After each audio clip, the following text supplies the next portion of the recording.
Ya, jadi setelah kemarin tahun 2019 itu pengalaman pertama kami maju ke DPR RI. Kita dapat suara terbanyak nomor 2 di Golkar dengan sekitar 60 ribuan. Meskipun kami sudah berjuang lah pada waktu itu, kita tiap hari turun. Dari jam 5 pagi, kadang-kadang bisa sampai jam 2 pagi, sehari bisa 8 titik. Dan belum beruntung. Di tahun 2024 ini memang banyak tawaran dari partai lain. Sudah ada 4 partai yang datang nawarin mau nggak maju dari partai tersebut melalui Jatim 1. Bahkan ada yang memberikan nomor urut 1, tapi saya sudah terlanjur jatuh cinta dengan Partai Golkar. Ya, jadi saya tumbuh berkembang di Partai Golkar dari bawah, dari nggak ngerti organisasi, dari benci politik malahan, dari nggak suka politik sampai jatuh cinta dengan politik, sampai punya teman banyak di politik gara-gara Partai Golkar. Jadi yang membesarkan saya juga Partai Golkar. Jadi saya memiliki tanggung jawab dan rasa kecintaan yang lebih di Partai Golkar, dan saya memutuskan 2024 saya maju lagi melalui Dapil DKI 2. Ya, kita sendiri juga kenapa kok tetap maju, karena struktur kami di Surabaya dan Sidoarjo itu besar dan solid. Dan saya minta maaf pada relawan-relawan saya pada waktu itu karena belum bisa membawa suara ke Senayan. Tapi jangan berkecil hati, karena saya akan terus berjuang agar bisa masuk ke DPR RI dan membawa suaranya teman-teman anak-anak muda ke Senayan, meskipun dari dapil yang berbeda. Jadi sampai hari ini sahabat Abraham yang di Surabaya Sidoarjo masih kita rawat. Di tahun 2019, 2020 kita masih turun. 2021 sahabat Abraham menurunkan logistik untuk pandemi COVID kepada masyarakat. 2022 kita masih turun. Di ulang tahun saya, teman-teman relawan memberikan surprise. Kita kumpul 600 orang, kita adakan door prize dan rame banget. Dan di tahun 2023 ini mereka banyak yang kecewa kenapa saya nggak maju lagi di situ. Tapi saya yakinkan ke mereka, jangan khawatir, karena saya maju untuk DPR RI ini bukan hanya untuk Dapil 2 DKI, tapi untuk seluruh Indonesia, termasuk teman-teman relawan saya di Surabaya Sidoarjo.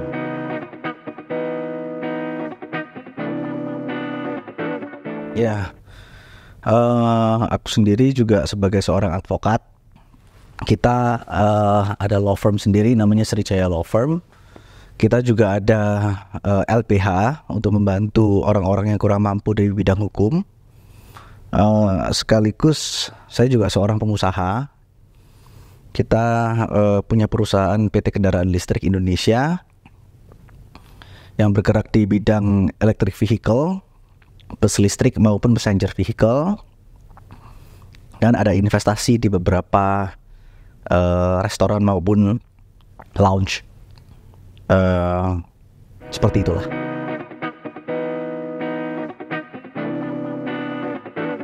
Ya, jadi kita ada bantu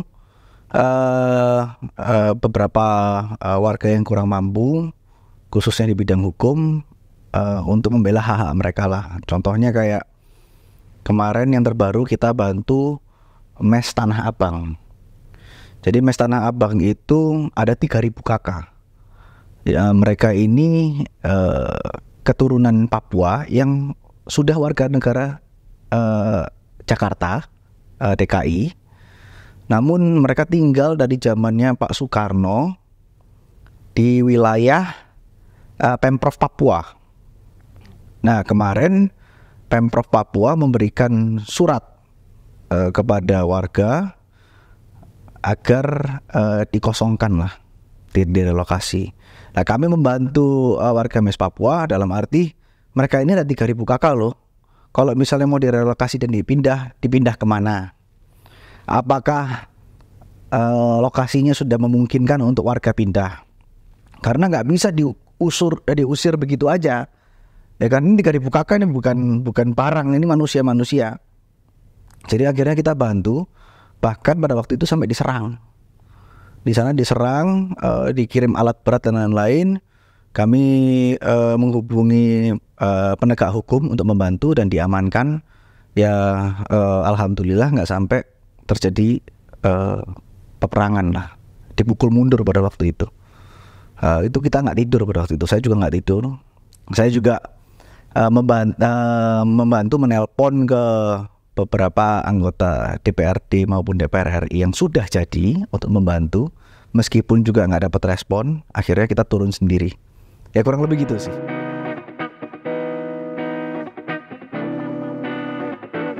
Sehari itu untuk sekarang karena kita belum mulai kampanye, kita hanya mulai sosialisasi.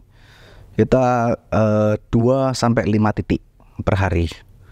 Tujuannya apa? Bukan memperkenalkan diri saja, tapi kita juga memberikan edukasi kepada masyarakat bahwa pentingnya pemilu tahun 2024. Kenapa? Karena DKI Jakarta ini dikenal dengan dapil neraka. Tapi menurut saya justru salah. Jakarta ini pemilihnya emosional. Emosional itu artinya apa? Emosional itu artinya ada 10 caleg ngasih uang yang dicoblos sesuai hatinya dia. Nah, jadi yang kita harus berikan sosialisasi dari sekarang adalah suara kita itu jangan mau ditukar oleh uang 50.000 oleh 100.000. Kita harus bisa memilih caleg-caleg yang benar-benar bisa merepresentasikan warga dan membantu. Contohnya banyak sekali terkait dengan dana reses maupun dana aspirasi. Dana yang seharusnya untuk masyarakat biasanya atau beberapa itu tidak turun ke masyarakat, dikantongi sendiri. Nah, kita harus berikan pemahaman itu supaya mereka paham. Juga kita memberikan edukasi kepada masyarakat bahwa banyak caleg yang menjanji-janjikan yang di luar kewenangannya. Misal contoh, kalau misalnya gue jadi anggota DPR, buat ini gampang, buat itu gampang. Padahal anggota DPR ini skopnya nasional. Dan di mana kita ditempatkan di DPR RI, itu kan kita belum tahu. Jadi kita nggak bisa ngomong, oh ya kita akan membawa program ini. Padahal kalau saya di Komisi 3, program tersebut nggak mungkin bisa saya raih. Tentunya itu hanya janji-janji palsu yang diberikan. Nah, itu yang kami lakukan. Itu yang kami berikan edukasi. Jangan mau suara ditukar dengan kebebasan atau keterwakilan selama 5 tahun. Kurang lebih gitu.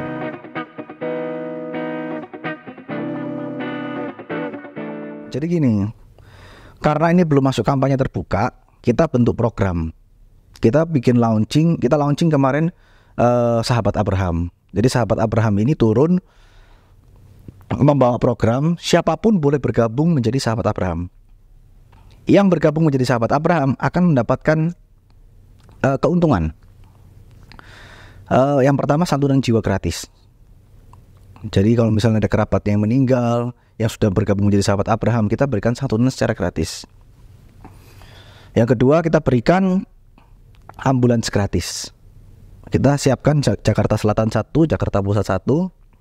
Meskipun di setiap RW sudah ada ambulans, tapi kadang-kadang birokrasinya ribet. Nah, kalau dengan kami tinggal tunjukkan kartu Sahabat Abraham, selama itu kosong dan bisa dipakai, silakan dipakai. Nah, lalu kami memberikan mereka kesempatan untuk mengajak warga lainnya untuk menjadi Sahabat Abraham. Keuntungannya apa? Keuntungannya adalah di sistem pendataan. Karena kita mau tahu nih, siapa saja sih Sahabat Abraham. Tentunya kita berikan reward tertentu dalam melakukan pendataan ataupun perekrutan sahabat Abraham. Nah itu yang kita bawa. Meskipun di bawah masih banyak yang mengatakan ini kalau nggak ada duitnya kita nggak mau kasih. Ya nggak apa-apa, nggak ada masalah. Tetap kita jalan. Kami yakin di Jakarta Pusat dan Selatan ini ada jutaan orang. Ada jutaan orang yang kita bisa sentuh. Kami yakin ada orang-orang yang masih sejalan dan satu visi dengan kita, yang punya hati yang tulus lah. Apalagi demografi Indonesia sekarang 60% lebih ya, itu kan anak muda. Ya, kita berharap kita bisa merepresentasikan keterwakilan anak muda di DPR, termasuk dengan program yang kita akan bawa di luar negeri. Program yang kita bawa di luar negeri ini akan sangat menarik, karena kebanyakan TKI yang di luar negeri itu menggunakan Western Union untuk kirim uang dari luar negeri ke Indonesia dengan rate yang lumayan mahal. Nah, kita akan bekerja sama dengan salah satu perusahaan yang saya belum bisa sebutkan namanya, karena sekarang lagi kita bicarakan untuk kerjasama, yang akan dikenakan fee yang sangat murah untuk TKI supaya bisa kirim uang ke Indonesia. Nah, itu kita bawa program menguntungkan mereka sejahtera, kita juga bisa mensosialisasikan program-program kita, gitu.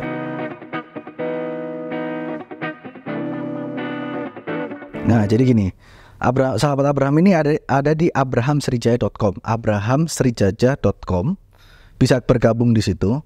Di abrahamsrijaya.com ini ada hotline, nomor handphone. Nomor handphone ini begitu menghubungi 24 jam pasti ada yang merespon dari posko. Itu pasti nyampe ke saya. Artinya apa? Artinya Abraham Srijaya ini kenapa kok dibuat sahabat Abraham melalui website abrahamsrijaya.com ini?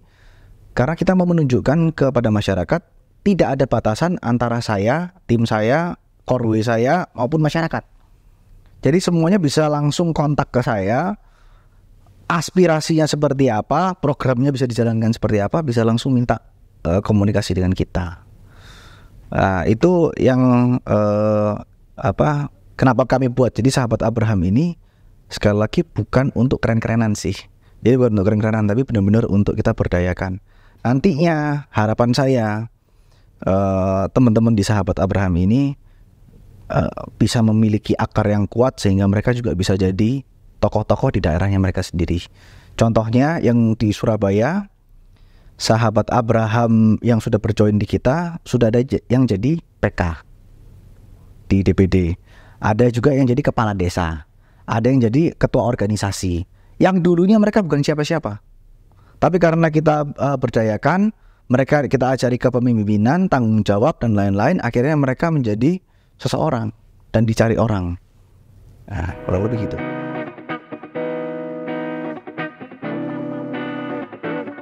Nah, gini, luar negeri ini nanti akan ada saya akan membuat sesuatu yang berbeda. Saya akan membuat sesuatu yang berbeda yang belum tentu bisa dilakukan oleh caleg lain dari partai manapun. Jadi yang kita bisa lakukan adalah kita akan menggandeng seseorang nanti. Kita akan bikin semacam, kalau misalnya ada yang bilang band satu melakukan world tour atau ASEAN tour, kita akan bikin sahabat Abraham tour dengan menggunakan memberdayakan artis-artis lokal yang mau go internasional dan menunjukkan kepada mereka kepedulian kita terhadap musik Indonesia supaya bisa go internasional. Kalau misalnya terkait dengan kalau saya dengar ya, khususnya dari di Malaysia itu kan banyak warga negara Indonesia yang nggak punya dokumentasi di sana.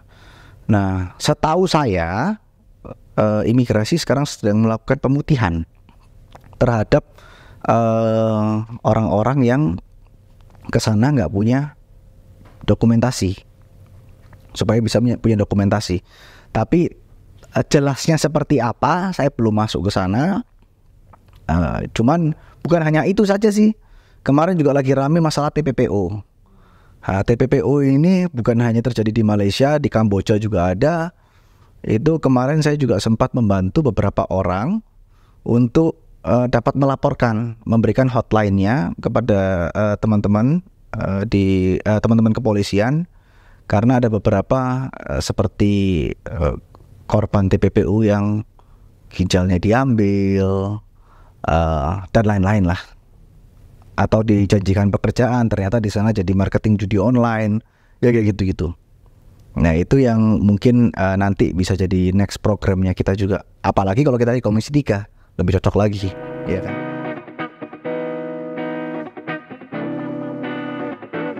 Nah ya ini menarik sih, ini kendala yang saya temui mau di Surabaya maupun Sidoarjo, tapi Jakarta memang lebih keras.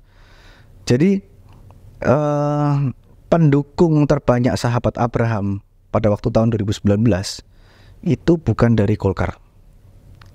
Jadi Golkar itu sudah memang ada sendiri dan mungkin sudah dikuasai oleh satu caleg, tapi justru pendukung kita itu bukan dari kuning.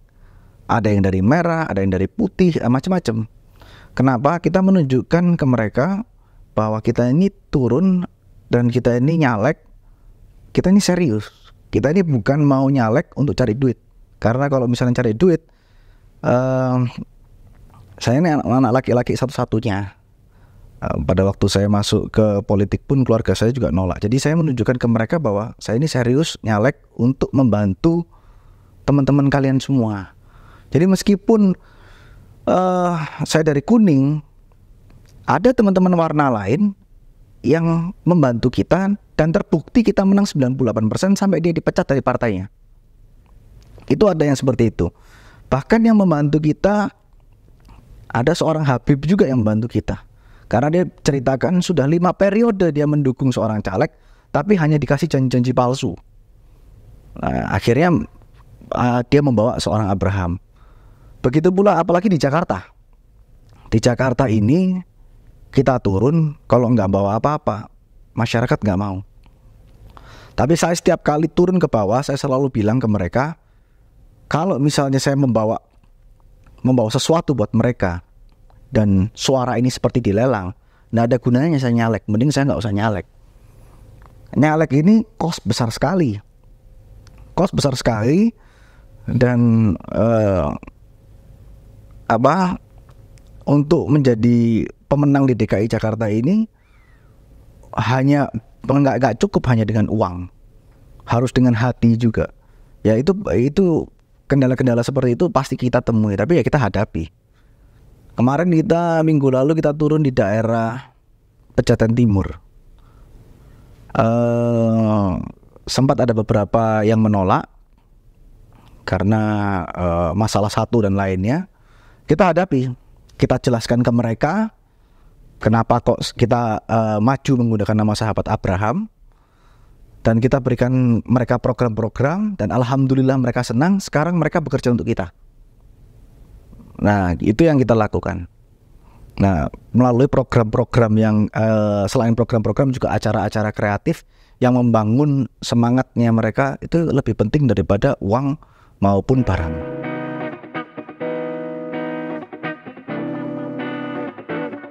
Tergantung di komisi berapa ini. Kalau harapan saya sih di komisi 3, iya kan. Kalau dulu tahun 2019, meskipun banyak orang yang nggak setuju dengan saya, tapi saya itu salah satu orang yang mendukung RUU KUHP. Tapi alhamdulillah itu sudah terlaksana. Tapi sebagai seorang anggota DPR, terlepas dari komisi manapun, keinginan saya untuk jadi anggota DPR adalah transparansi. Karena kita nggak, menurut pandangan saya, yang namanya korupsi itu di Indonesia dengan sistem yang sekarang nggak mungkin bisa hilang. Satu-satunya jalan kalau mau menghilangkan korupsi harus ada transparansi, betul-betul transparan. Bahkan menggandeng KPK dalam proses penganggaran suatu budget. Karena kalau nggak akan bisa selesai. Kita akan terus-terusan berkutit di masalah ini itu. Itu yang sebagai anggota DPR terlepas dari komisi apapun. Kalau alhamdulillah ketua umum merestui saya untuk di Komisi 3 dan saya jadi, yang saya ingin lakukan adalah perbaikan penegak hukum di seluruh sektor, mulai dari kepolisian, kejaksaan, kehakiman, semuanya. Karena apa? Ya, sekali lagi banyak sekali keadilan di Indonesia ini yang belum bisa didapatkan. Bahkan boleh ngomong kasarnya, keadilan ini di Indonesia sangat mahal. Itu kenapa kok ada fenomena kopi Joni. Kenapa kok ada fenomena dikit-dikit viralin. Karena apa? Orang-orang kadang-kadang udah merasa putus asa. Nggak usah orang kecil, saya aja kadang-kadang putus asa. Kita menghadapi suatu perkara, ya kita ngenes, kita udah tahu ini sudah pasti betul, tapi karena satu dan lain hal nggak bisa terpenuhi gitu. Nah ini yang kita harus bawa. Ya, salah satu motivasi saya juga ingin di Komisi 3 karena ada dulu saya pernah nanganin perkara yang sakit hati. Dulu saya pernah bantu teman saya, orangnya orang berkecukupan. Orangnya juga bukan orang jahat. Saya tahu persis dia orang baik, orangnya lugu. Dia ditipu, kehilangan uang. Tapi dia berusaha untuk mencari keadilan kemana-mana. Dia difitnah dan akhirnya sampai sekarang sudah 6 tahun kasusnya masih jalan. Ya untuk hal-hal seperti itu yang kita bikin, kita pikir ya harus ada perubahan lah. Ya itu saya kepengennya itu saya di Komisi 3 agar saya punya power untuk bisa bantu orang.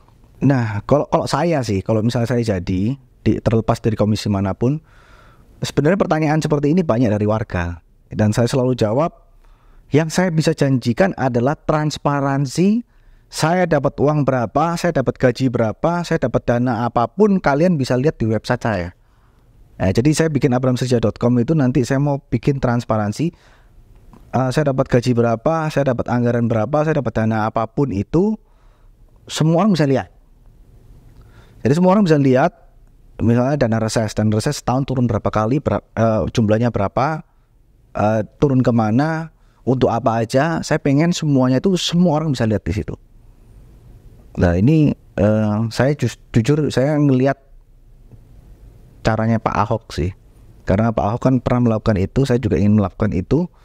Supaya nggak ada curiga satu dengan yang lain. Karena tahu sendiri dana reses kan kadang-kadang nggak turun, dikantongi sendiri atau kayak gimana kan kita nggak tahu.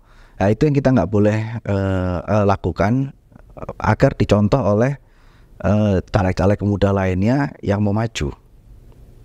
Karena aku ini produk Pilkada DKI, aku ini apatis politik.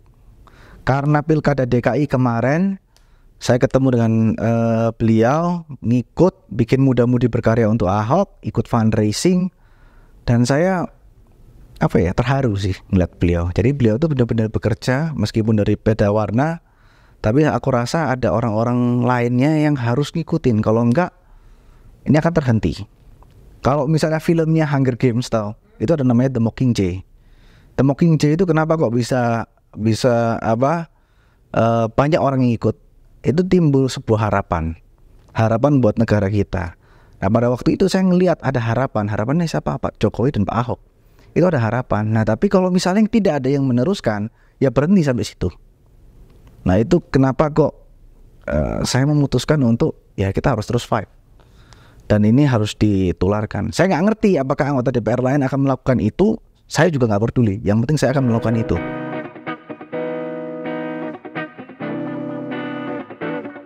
Percaya nggak percaya? Jadi gini, ini bukan ngarang dibuat-buat ya. Pak Erlangga Hartarto itu salah satu tokoh idola memang. Beliau itu memang ya secara elektabilitas lebih rendah daripada calon lain secara capres. Tapi menurut saya, karena saya sering ngobrol, Pak Erlangga ini very very smart. Orang ngomong masalah khususnya dalam bidang ekonomi ya dan keadaan negara, dia paham. Dia ngerti loh, dan dia ngerti solusinya. Ya, semua orang sering bilang, oh ya Pak Erlangga itu berhasil menjaga stabilitas ekonomi di saat pandemi COVID hanya untuk kampanye. Salah. Itu betul-betul gara-gara Pak Erlangga. Itu betul-betul gara-gara Pak Erlangga. Itu yang mungkin orang lain persepsikan ya. Tapi kan saya ngelihat waktu bicara dengan Pak Erlangga sendiri juga, wah beliau ini luar biasa pintar sekali. Khususnya kalau misalnya dalam bidang ekonomi. Pak Erlangga itu bukan karena ini kita lagi ngerekam ya. Emang salah satu tokoh idola. Tapi menurutku Pak Soeharto itu keren. Tapi cuman absolute power corrupt absolutely. Ngerti ya? Pak Harto itu bagus. Tapi kalau diberikan kekuatan absolut, pasti korupsi absolutely. Pasti dia korupsi. Dari orang yang diberikan kekuatan absolut sudah pasti korupsi. Nah, dia berkuasa selama 32 tahun. Tapi kalau misalnya dilihat selama pembangunannya dia menjabat, bagus gak? Bagus. Zaman dulu yang korupsi cuman keluarganya, ya sekelilingnya dia lah, ya kan.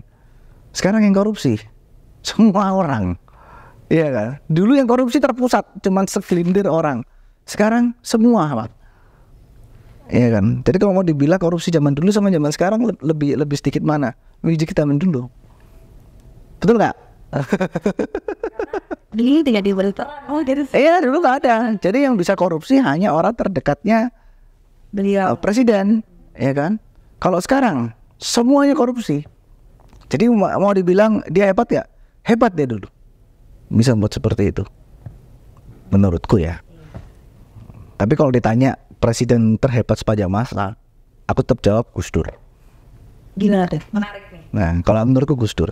Gimana? Gus Dur itu menurutku salah satu tokoh yang terlalu cepat di zaman itu. Jadi harusnya tuh Gus Dur itu ada di tahun sekarang. Karena dia punya pikiran itu sudah maju sekali. Warga Indonesia belum bisa mencerna keinginan dia. Itu hebatnya Gus Dur. Jadi dia itu pemikiran dia itu sudah bagus banget pada waktu itu dan dia berani terlepas dari apapun. Kalau misalnya Gus Dur ditaruh di tahun 2024 dengan kemajuan teknologi dan pemikiran kita yang sudah terbuka seperti ini, Indonesia akan melejit.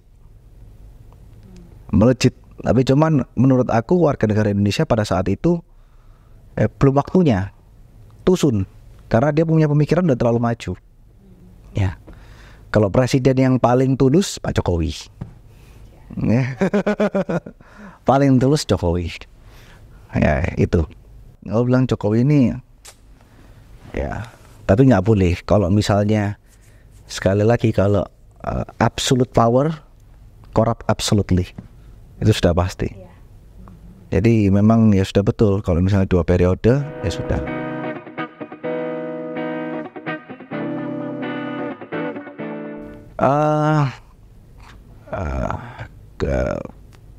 Mungkin ini kemarin saya ketemu sama artis, saya nggak sebutin namanya siapa, anak muda.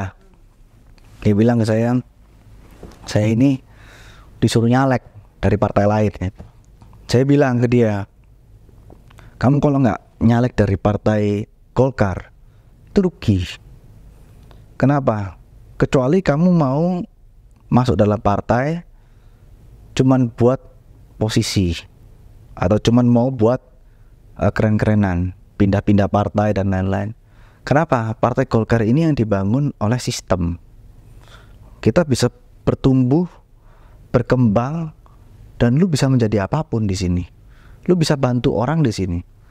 Jadi kalau misalnya, mohon maaf, saya melihat partai lain kadang-kadang masih, oh ya ini terahnya sini, ini punyanya partai ini. Jadi yang nggak dekat dengan pemilik partai akan susah berkarya. Itu bedanya sama partai Golkar. Partai Golkar ini miliknya semua orang. Ini udah partai IPO. Jadi lu mau berkarya, tempatnya di mana? Di Golkar. Iya kan? Kamu mau dekat dengan ketua umum, nggak dekat dengan ketua umum, kamu masih tetap bisa berkarya. Kamu nggak dekat dengan ketua umum partai Golkar, kamu dekat dengan AMPI, ketua umum AMPI, bisa berkarya. kita bikin program sendiri, sama KPPG, sama IIPG, ya kan, sama AMPG, sama Kosgoro, MKGR, kita tetap masih bisa berkarya. Tidak harus dekat dengan ketua umum. Itu yang bikin saya jatuh cinta sama Partai Golkar. Dan saya bilang ke dia, kalau mau nyalek atau mau maju, saran saya, kalau mau jangka panjang, long term, harus dari Partai Golkar.